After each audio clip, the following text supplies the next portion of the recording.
মাথার উপর উত্তপ্ত সূর্য আর নিচে নীল জলরাশির মাঝে ভাসছে শত শত পালতোলা নৌকা। এসব নৌকায় নেই কোনো ইঞ্জিন কিংবা জিপিএস, কেবল নাবিকদের অভিজ্ঞতা আর কৌশলে ছুটে চলছে। কখনো পাল উল্টে যায়, আবার কখনো ঢেউ ভুল পথে টেনে নেয় নৌকাকে। একটু ভুলেই যেন সাগরের তলদেশে যাত্রা।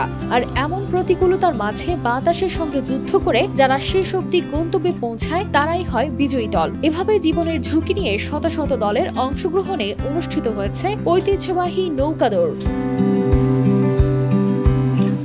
উঁচু উঁচু টাওয়ার আর চকচকে দুবাইয়ের ঠিক বাইরে এ যেন আরেক দুবাই। শাইনি চুলে এখন হবে সব হেয়ারস্টাইল।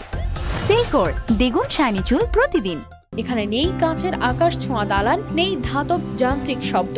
গ্লাস টাওয়ার আর বিলাসবহুল জীবনযাত্রার ঠিক বাইরে প্রতি বছর আয়োজন করা হয় এই বিশেষ প্রতিযোগিতা আল গাফালদো বা নৌকা দৌড়। শতাব্দী পেরিয়ে আসা এই ঐতিহ্যকে ঘিরে তৈরি এই প্রতিযোগিতায় অংশ নেয় ১২০টি দল। প্রতিটি দলে থাকে বিশাল এক একটি নৌকা, যেটি আরব অঞ্চলের পুরনো সাগর যাত্রার সাক্ষ্য বহন করে। প্রতিযোগিতা শুরু হয় সিরবু নাইর নামের এক ছোট্ট দ্বীপ থেকে, যা দুবাই ও আবুধাবি থেকে প্রায় ১০০ কিলোমিটার দূরে। সেখান থেকে দলগুলো বাতাসের উপর ভরসা করে রওনা দেয় দুবাইয়ের উপকূলের দিকে। সময় লাগে ঘন্টার পর ঘন্টা। বাতাস যদি ভালো থাকে তবে গতি ভালো পাওয়া যায়, আর না থাকলে তখন শুধু কৌশলের লড়াই।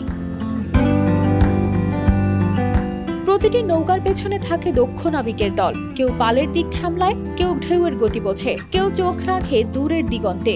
এখানে কোনো কৃত্রিম প্রযুক্তির ব্যবহার নেই কম্পাসও। শুধু নাবিকের চোখ, অনুভব আর ঐতিহ্যবাহী জ্ঞানই পথ দেখায়। এই দৌড় শুধু প্রতিযোগিতা নয়, এক ধরনের ঐতিহ্য সংরক্ষণের রীতি।